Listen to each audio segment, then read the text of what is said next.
Manny, you are coaching in Miami. You're Cuban. Your family's story is Cuban. What can you tell us and the audience about your journey, your family's history specifically? Grandmother, parents, all of it.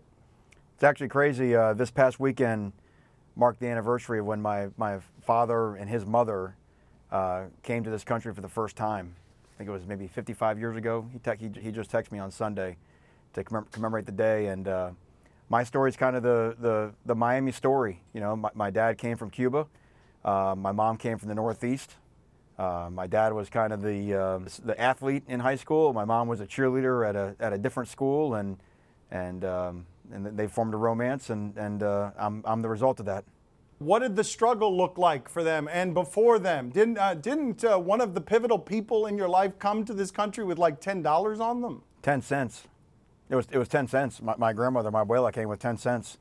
And my grandfather was left behind in Cuba, and in fact was in a prison. They were concerned one time that he had been assassinated because they were reading off the names over the radio of everyone who had been killed.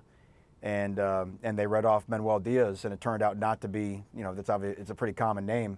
It turned out to be another Manny Diaz, but there was a moment where both my grandmother and my father thought that my grandfather had been killed. And so how does that shape you today sitting in front of us, that journey from there to here?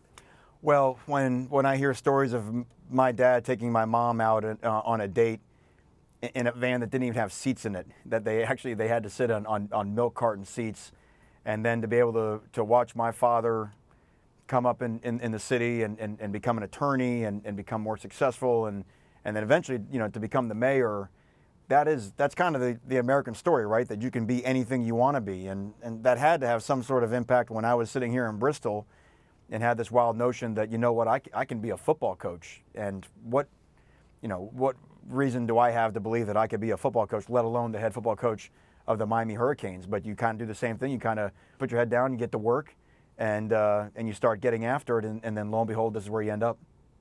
Through a child's eyes, what do you remember about the struggle of your parents?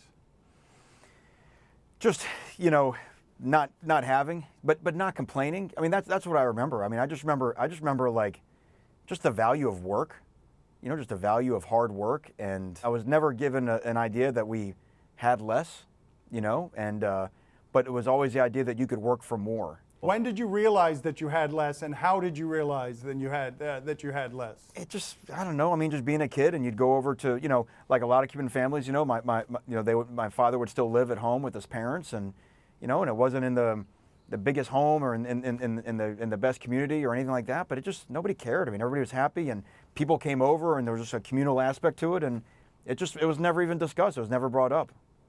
So the thing that they imprinted on you the most in terms of who you are today, work is at the top of the list? I would say so.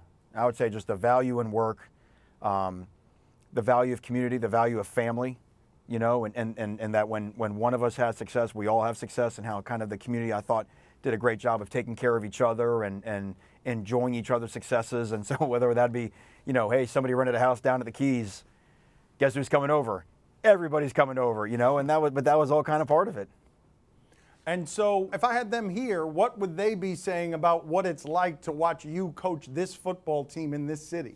Well, I mean, I would imagine that, you know, number one, it'd be pride. But two, I think they know the backstory, because I think they've seen all the steps along the way of all the things that took to get to this moment and to get here with no guarantee of getting here. That's not like something you apply for, or something you say, well, if I do this one day, I'll become that. There's a timing wheel in college football. You can never really predict where you're going to end up. So the fact that it actually ended up here at Miami, they realize how special that is. Was there much doubt along the path? How much doubt was there, and where was there the most doubt? Well, I mean, obviously in my career, you know, everything was kind of going along the way you would want it to go along, and then it kind of came down to a crash at Texas, you know, where things didn't go well there, and so it was sort of the midway point of my career, gave you a pause and made you really identify, hey, what am I doing? How am I doing this? If I get an opportunity to do this again, how am I going to do this in a way to make sure this never happens again? And I think the success that I've had after that has really been a lot of what the lessons I learned coming out of that dark time.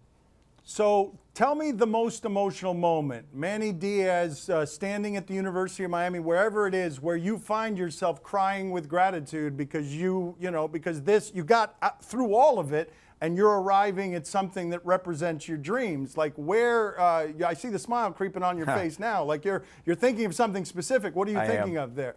Yeah, the thought that pops in my mind when you go to do your head coach press conference, one of the things that they coach you up on beforehand is, you may get emotional. You almost want to have a trigger word so you don't become a crying mess at your press conference.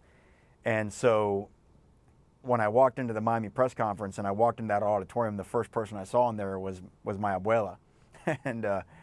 And that was like instantly like the battle right there. It's like, oh my God, I made eye contact with her and you whatever the trigger word was, like I had to get into it right away. Just be like, okay, there she is. Take a deep breath, and let's get on with it. Well, what happened? Tell me what you're feeling there, and tell me what it is that happened there, because the Cuban part of the story. For a woman who came with her, I think, 6-year-old son with a dime in her pocket to a country she'd never been to and knew nothing about, and then, however many years later, sitting next to her son who became the mayor of Miami, and to watch her grandson walk in being named the head coach at the University of Miami, I can't even imagine the pride that would make a mother, let alone a grandmother, feel. I mean, that's the stuff of like movie scripts, So just seeing her and just processing that and just feeling the pride that she was feeling at that moment, what it made me feel is it made me feel I was in the right spot. Actually, I found out I felt I wasn't getting emotional in a negative way. In a way, it sort of empowered me.